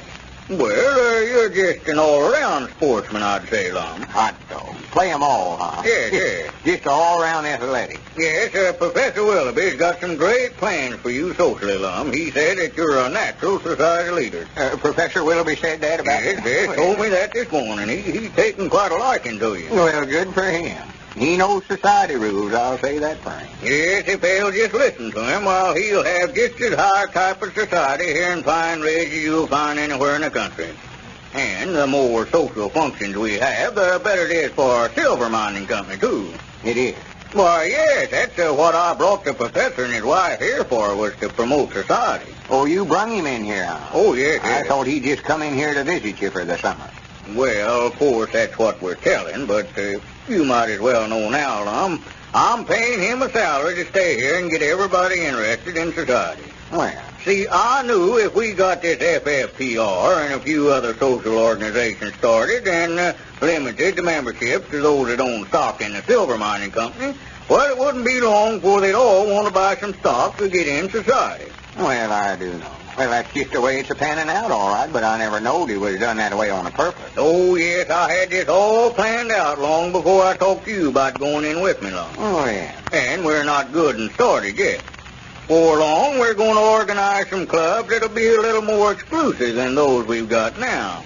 They'll have to buy a little more stock to get in those. That'll give you a chance to go right back to those same people and sell them some more stock. Yeah, I don't want to sell them too much, though. Well, I want to congratulate you, Lum, on the fine job you've been doing. I picked you out for president of the company because I knew you was a man that they all had confidence in. And the way it's turning out, I certainly didn't make a mistake.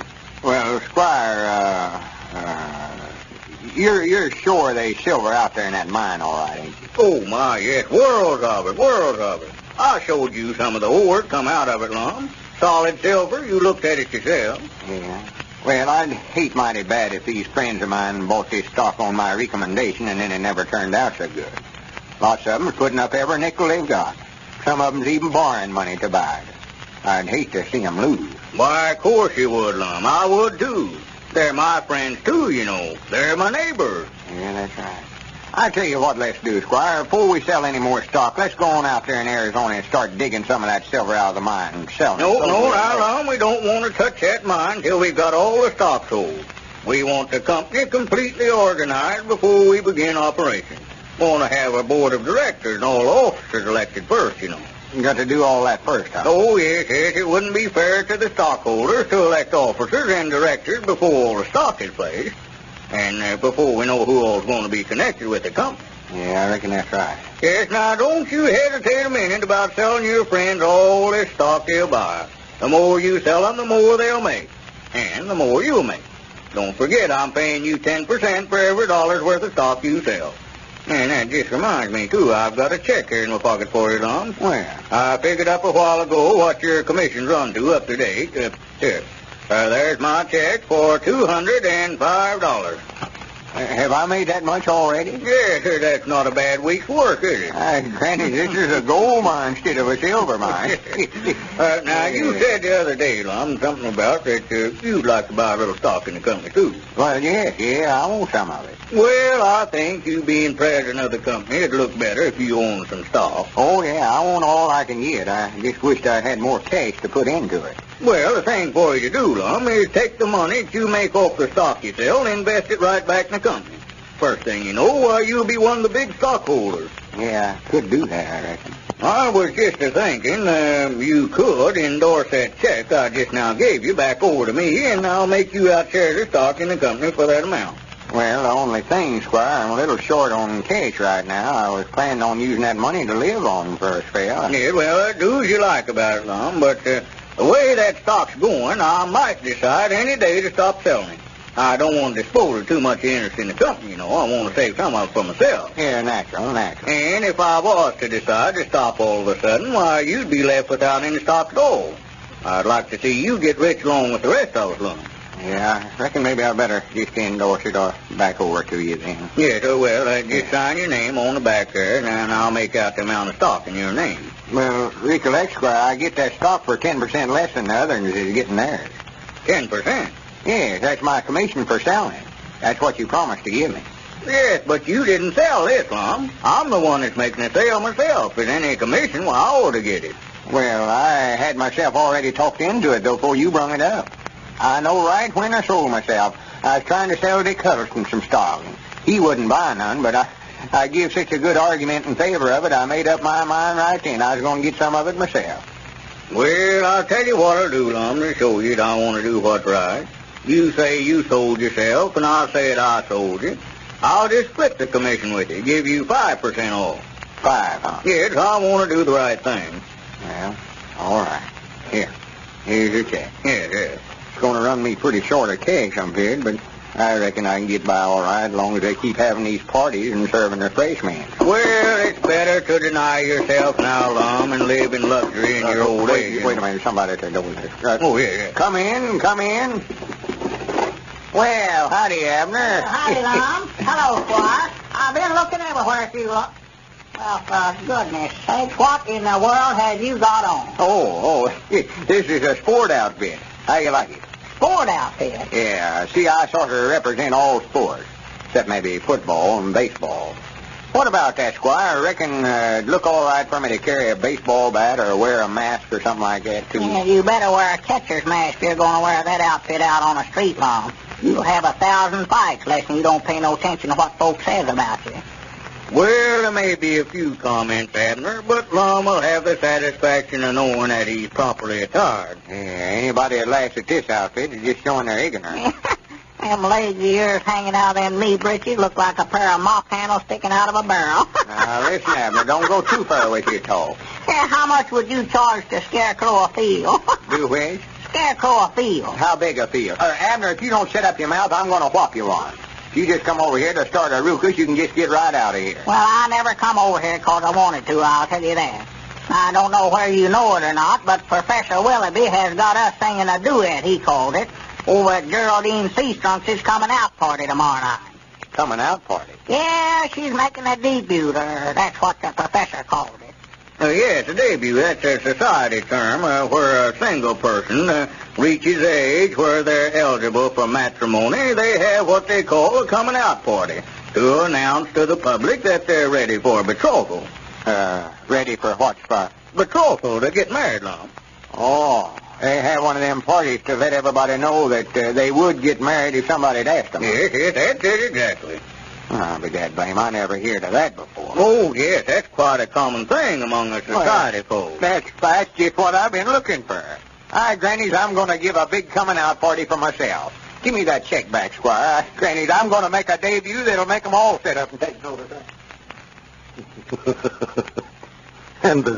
And the society notes will soon be reading Lum Edwards, one of Pine Ridge's most charming young debutantes.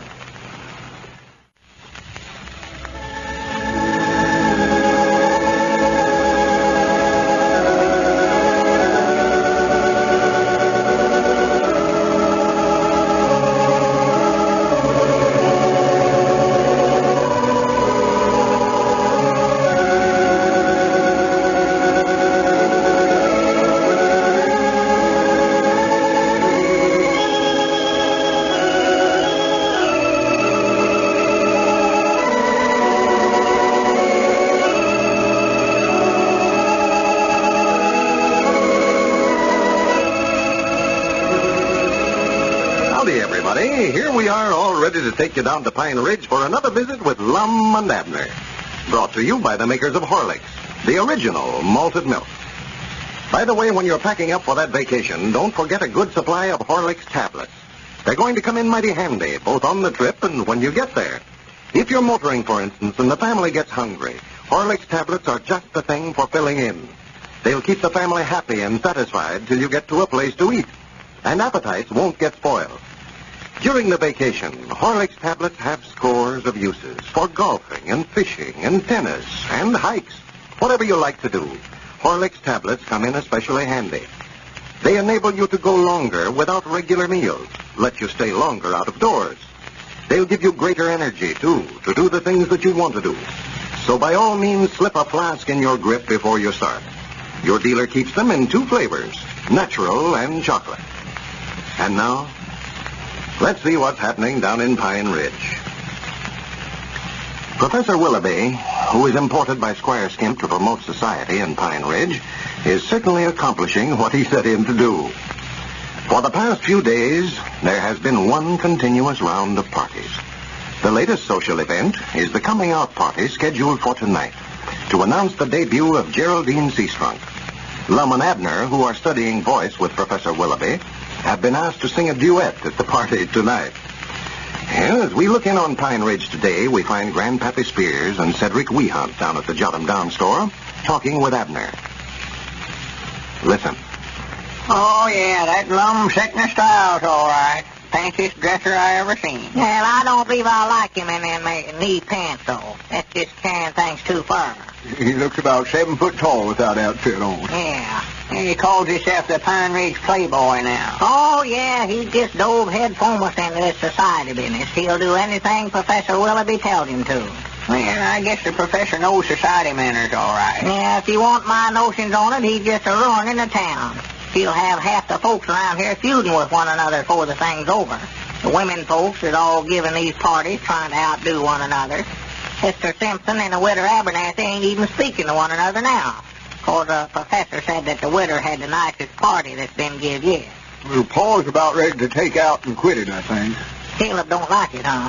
Oh, yes, he likes it all right, but he says it's a ruining his health. Well, He ain't got to bed before 9:30 for 4 nights straight now. no. And that's the trouble. We ain't used to it around here. Lots of fun, though. I've had more fun this last week than I ever had in my life. Yeah, but folks can't gather around all hours of the night this way and get any work done of a daytime. Elizabeth ain't been in the field for 3 days now. I know in reason the weeds are just taking that corn over there. That professor's wife told her that society women never worked in the field that way. Yeah, I know. She told Charity that the women folks oughtn't to chop the wood, neither. Well, what does she think a woman's supposed to do around the house? Just sit? I don't know, but all the women folks in town's trying to model themselves after, I know that. Yeah, Elizabeth's trying to get me to swap that hound of mine off for one of them Pekingese dogs like that Miss Willoughby carries around in her arms. And I just hope they don't start smoking cigarettes and wearing them fancy evening dresses like she does. Well, there comes old Lum up out there. Yeah, still dressed up in his sport outfit. Wonder where he's taking old Lead. He's got him tied to the end of the rope there, leading him. More likely swapping him off to somebody, I bet you. Well, he would if Professor Willoughby told him to. Sure, I'd give might not anything for some socks like Mr. Lum's got on there. I believe he was the prettiest one at the party last night. Yeah, but I wouldn't go through all that joshing that he's taking over them golf pants for nothing, no. Howdy, Lum. Gentlemen. What about you taking old Lead? You ain't swapping him off, are you? Oh, no, just taking him out for a little walk. Howdy, Grandpap. Cedric. Howdy, Lum. What you taking Lead out for a walk for, Mr. Lum? Oh, just exercising. Society folks always take their dogs out for a little walk this way, Professor Willoughby says. Professor Willoughby says, I'll swan I get so tired of hearing his name called I can't hardly stand myself. That's all I hear over at the place, Elizabeth and Pearl, saying Professor Willoughby said this and Professor Willoughby said that. I wish they had never started taking them singing lessons off of them. That's all I wish. All that yelling and taking on over there now, the neighbors will think I turned out to be a wife beater. Well, more likely they're just running a scale. Do, re, mi, fa, sol, la, ti, do. Oh, my goodness, Lord. That's the same song you learnt me. Are you taking singing lessons too, Cedric? Oh, yes, Mom, I took 2 already. Oh, well, I've had 3 lessons. You have? Well, I never even knowed you was taking them. Why, sure I'm a-taking. Well, I don't feel so bad about it, then. I was mighty not ashamed to admit that I was taking them. Why, you ought to be proud of it. Voice culture and all that stuff. Do, re, mi, fa, sol, la, ti, do. Mom, I don't believe you're hitting that do just right there. Well, you learnt me it's do, re, mi, fa, sol, la, ti, do. Well, that ain't right. Now, you're a little off on your do there, too, Grandpa. Yes, Mom, I believe you start up to the top and come down, don't you? Do, re, mi, fa, sol, la, ti, do. Well, now, if you fellas want to practice, get out of here to do it. I hear enough of that over at the place without having to listen to it down here. It'll run the customers off. Well, that's what I come over here first, to practice. But you can just find some other place. I mean me and you, for that duet we're supposed to sing over at Geraldine Seastunk's coming out party tonight. Oh, well, ain't no use for me to practice on that, Mom. I done know it. Yeah, we learned the words, but we need to practice on it some more. What song was you aiming on singing, Mom? Why, the professor wants us to sing some kind of a Grand Opry song, but me and Abner picked out another and we like it he's better. Yeah. They cut down the old pine tree. Go ahead, Abner, lead out. Let's show 'em how it goes. Well, I don't want to sing too much. I don't want to strain my voice for tonight. Let's see how does that go. Oh, they cut down the old pine tree and they hauled it away to the mill to make a coffee of pine for that sweetheart of mine. When they cut down the old pine tree, well, she's not alone in her grave tonight, for it's there my heart will always be. Though we drifted apart, still they cut down my heart when they cut down the old pine tree. That's fine. I know that song myself. Well, it's the beautiful thing I ever hear. It's just funny. You ought to have a tenor in there, though, Abner. Hit that off again. Let me try it once with you. Is that what the professor got you singing, Tanner? Yeah, he said that's what I am. Go ahead and start it. Oh, they cut down the old pine tree, and they hauled it away to the mill to make a coffin of pine for that sweetheart of mine. When they cut down the old pine tree, well, she's not alone in her grave. I believe you got a little high there. I'm not a high reacher. Well, she's not alone in her grave tonight, for it's there my heart will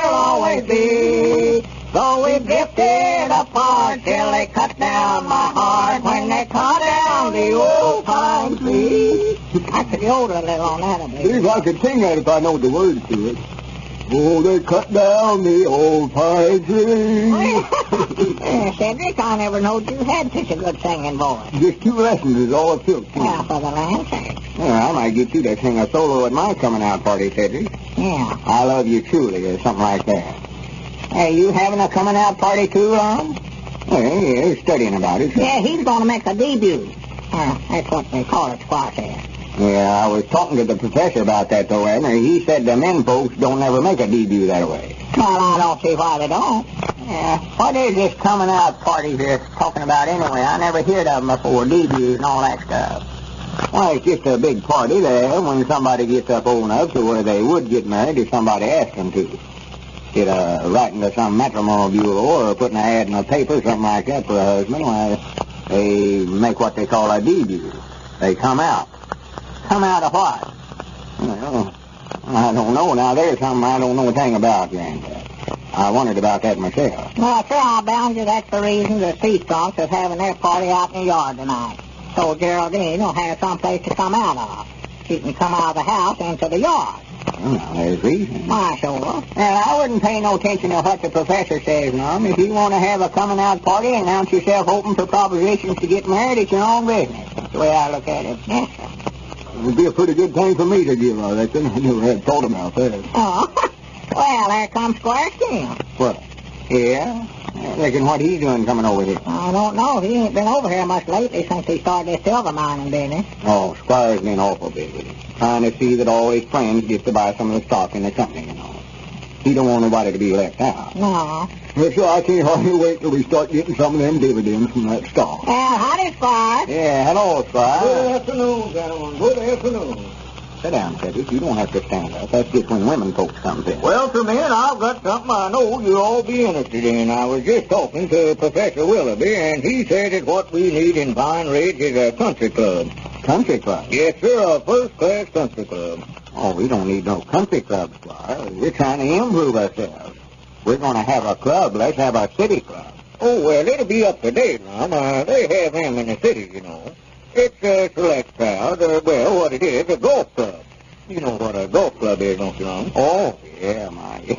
I've seen a whole bag full of them once. Looks sort of like a walking stick, only a whole there. No, Lum, a golf course, a place where we can play golf. Well, now, there's something I'd love to learn to do. Yeah, me too, Abner. Yes, sir. I've sat in my buggy there on the road to the county seat and watched them fellas out in them pastures play golf for hours. Interestingest thing I ever seen. Get up there and hit that thing and then chase it and see if they can find it. I've always wanted to play it. Yeah, You just put me down for a member right now, Squire. I'll join you. Yes, sir, me too. Yeah. Oh, yes, they'll all want to join it. That's the trouble. We got to keep it exclusive, though. Can't let just anybody in on it. See, I figured we could limit the citizens as members to those that own a certain amount of stock in the Great Western Sterling Silver Company. Anybody that owns at least 5 shares of stock in the company will be eligible for membership in the country club. Of course, that'll mean that all of you fellas will have to buy a few more shares of stock. Now, I've got some stock certificates right here in my pocket.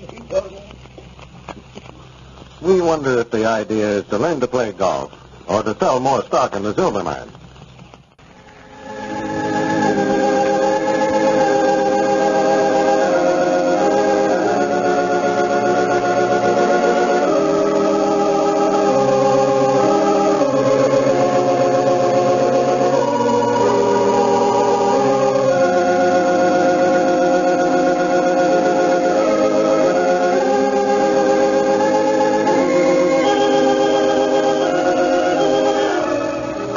Howdy, everybody. Here we are, all ready to take you down to Pine Ridge for another visit with Lum and Abner.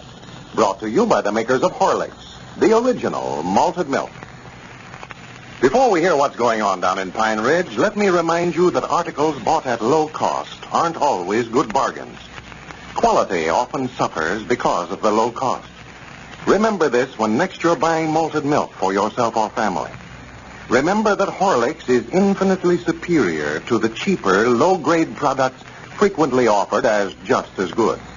It stands to reason that a product of Horlicks' superior quality, flavor, and results must cost more. Those of you who have tried such imitations of Horlicks in the hope of saving money will bear me out in this. If you want to get results, remember to always insist on Horlicks, the original and genuine. Your druggist has it in both natural and chocolate flavors. And now, let's see what's happening down in Pine Ridge. Squire Skimp, with the assistance of his friends from the city, Professor Willoughby and his wife, are promoting society in Pine Ridge in order to sell stock in his silver mine, it being necessary to own stock in the Great Western Sterling Silver Company to be accepted in the local 400 set. The citizens of Pine Ridge are all enthusiastic over the new mode of living the professor is introducing, and the latest undertaking is the organizing of a country club. As we look in on Pine Ridge today, we find Abner down at his store. Lum is just entering. Listen. Well, Lum, I'm sure glad you come over. I want to talk to you. What's the matter? What's the matter? You look sort of down the mouth about something, Abner. Oh, I'm just worried about it till I don't know my right name hardly. Here, take this chair. No, that's all right. I can sit here on this box. It'll be fine. What is it, Abner? Tell me. Well, it's about Elizabeth. Oh, having some trouble at home, huh? Yeah, sort of. Elizabeth's been asking me to close up the store here, and I just don't know what to do hardly. Oh, yeah. Close up the store, huh? Yeah, since she's got the society bug, why, she thinks it's a disgrace for me to be working for a living. I think that Professor Willoughby put them ideas in her head. Well, come to think about it, Abner, you are about the only one around here that is working now. You and Dick Huddleston. Yeah, I talked to Dick about it, and he said there ain't no disgrace in making an honest living, no matter how far up in society you get. Well, you know, Dick's awful old-fashioned in his ideas, though, Abner. You notice he ain't taking no part in these society doings. He's going to be so far behind in manners and stuff like that, he'll be ashamed to get out around any of the rest of us. Well, the only reason he's been left out of everything is because he ain't got no stock in that silver mine. He says that he loves to get out and have a good time, same as anybody, but that he ain't going to buy no stock to do it. I know. That's what he told me. I've been trying to sell him some stock, you know. Well, I still don't see why they got to own stock in that silver mine before they can belong to the FSTR. Squire explained that to you, Abner. The reason they want them all to be stockholders is because we know they'll all be rich here pretty quick off of the silver mine, and we don't want nobody in the 400 set that can't afford to have parties and serve refreshments, ice cream and stuff. Yeah. Well, there's some things about this society business that's all right, but everybody quitting work around here. I'm just afraid there'll be a lot of hungry people here in Pine Ridge next winter. Crops is going to grow up in weeds and everything else. Oh, when them dividends comes rolling in, we won't need no crops. We can all buy canned goods, salmon and sardines and stuff. Yeah, but that idle rich country club they's talking about, playing golf all day long. They'd spend that much time working, putting in a crop while they'd be a heap better off. They don't need the stuff themselves, while they can give it to somebody that does. Well, I don't believe they're going to be able to get up that country club no way. We had a meeting over at Squire's office this morning. Don't look like we're going to be able to get enough members to put it over. Well, they started out wrong. Squire wanting everybody to own 5 shares of stock in the silver mine before they could get in it. Well, that was to keep exclusive, though. Yeah, it sounded like a scheme to sell more stock to me. Oh, Swan, Abner, you ought to be ashamed of saying that. After Squire letting you in on that silver mine stock just because he thought so much of you, and you turn right around and talk about him like that. Well, it just never sounded right to me. I don't know why. He offered to build a golf course and just give it to us. All he asked to do was us to furnish the ground to put it on. Yeah, but we had to buy the land from him. Oh, well, that weren't his fault. See, Professor Willoughby knows more about golf courses than anybody in town, and Squire had him look around to find the right piece of ground to put it on, and after looking them all over, why, he picked that lower 40 of Squire's. Yeah, but the very idea of Squire wanting us to pay him $50 an acre for it. He never give but $8 an acre, and then that was more than it was worth. Well, it ain't worth more than that for farming, no. But natural, when he found out he had the only piece of ground around here you could grow a golf course or build a golf course on, he'd want what it's worth. Like if a feller bought land for $5 or $10 an acre and then found oil on it, you wouldn't expect him to sell it for just what he'd give for it, would you? Oh, is it all on the land, too? No, I say if there was. Oh. It's the terrain on that land of Squire's that makes it such a good place for a golf course, Professor Willoughby said. It's what? The terrain. Why, there ain't no train over there. There ain't even no railroad track. Terrain, Abner, terrain. Shape of the ground. That's what the professor calls it. Well, I wanted to learn how to play golf all right, but I never wanted to spend $50 an acre for land to do it on. Well, like I say, I don't believe they're going to be able to raise the money to do it with nohow. Looks like a shame, too. Had the plans all drawn up for the clubhouse and everything. Plans drawn for what? The clubhouse. Oh, it's a dandy. You just ought to see the picture they got drawn. What's it for? A clubhouse, a house to keep our golf clubs in. Couldn't just leave them laying around over there on the golf course, rain on them and everything else. Yeah. Granny, you don't appear to know a thing about golf, Abner. No, I wouldn't even know which end of the caddy to use. Well, Professor Willoughby was going to learn us all them things, though. See, he was going to be the club pro, because he played once and knows all about it. He's going to be the club what? Club professor. Is he a golf professor, too? Oh, yeah. Doggy, that fella can teach might not anything. Him and his wife, one. Elizabeth is taking bridge lessons from her. Yeah, I know. I seen her there at the class this morning. Are you taking them, too? Oh, yeah, sure. There's about 12 of us. For the land? Cedric's taking, you know. Oh, my goodness. There's 3 tables of us. There's something you ought to have, Abner. Contract lessons.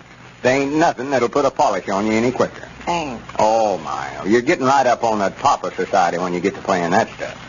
Well, I played cards all my life, but I never had to have no lessons to learn how. I always just kept on to it. Well, you see, this is different from pitch or clinch or pinochle or them games. It is. Yeah, you have what they call a card language in contract. Well, For instance, they'll say, I'm West and my you partner's mean East. Jim West over at Cherry Hill? No, the direction West. Oh. See, they changed their names to North, East, South, and West in this game. Well, That's the way they show you how to play. uh-huh. Now, like if West wants to bid hearts, why, he'd indicate by bidding a spade. Well, And his partner East would bid 2 diamonds to let him know that he's got clubs. well, why they do all that beating around the bush that way first? He's got spades, why don't he say he's got them? Well, that wouldn't be no fun, though. What? You bid around like that for about 10 minutes, talking the card language, and if you get the bid, why, your partner lays his hand down, and he's a dummy. Well, But about 9 times out of 10, when you see what he's got, you feel like the dummy yourself. I don't think I'd like that. Oh, it's interesting. Feller bids clubs one time to let you know he's got diamonds, and the next time he's liable to bid clubs and mean he's got spades. That's what they have so many arguments about. See, might not all the players has got different ideas about that card language. Yeah, they have a lot of arguments, huh? Oh, my, yeah. Just a minute the hand's over and the last trick's took, the partner starts arguing with one another about the way they ought to play it. Well, And arguing about what they meant when they said so-and-so and so-and-so. so-and-so. Yeah. Well, what do they mean when they say it? When they say what? So-and-so. Well, they don't mean nothing. Well, why they want to say it first? They don't mean it. They then. don't say it. Well, you just now said they did, Lum. Said after the game is over, they always argue about what they meant when they said so-and-so and so-and-so. Oh, yeah. What I meant, though, they have arguments because they weren't talking the card language right. Uh-huh. You just ought to hear 'em. Why'd you take me out? And why'd you bid hard so I'd know you had 'em? Why'd you double, or why did you double? They hold sort of a post-mortem after every hand, you know. What in the world did you lead that queen for when you knowed she had a sneak in clubs? That's what they say. Argy. Then after somebody gets ahead, they get vulnerable. That's when you got to watch out. Get so mad they get vulnerable, huh? Yeah, no, vulnerable. That's part of the game, Abner. Well, that just sounds to me like they're carrying things too far here. I'm getting sort of disgusted with the way some of these folks is acting since they got in society anyway. That professor's wife in particular. She's setting a bad example for the women folks here in town. Wearing them shorts and smoking cigarettes. Huh. Well, they're wearing them shorts everywhere now, Abner. That's the style, she says. I don't care what the style is. As long as I'm comfortable, they can't get out on the streets in them things in Pine Ridge. No, sir. I made up my mind this morning that the next time I see that woman on the street in an outfit like that, I'm going to arrest her and throw her in jail. Make an example out of her. Well, now, Abner, you're going to have to get shut of a lot of them old-fashioned ideas if you expect to keep on being comfortable. They was all right back in the old days, but Pine Ridge has changed. Yeah, it's a changing too much to suit me. The trouble of it is you just can't keep up with things. You're in society now, Abner. You've got to keep up with the times. Well, if I've got to close up my store and take singing lessons and take bridge lessons so that I can learn how to argue all day with my friends, well, I don't know where I want in society or not. Yeah, he's a heap different from ever I thought he was. Too much.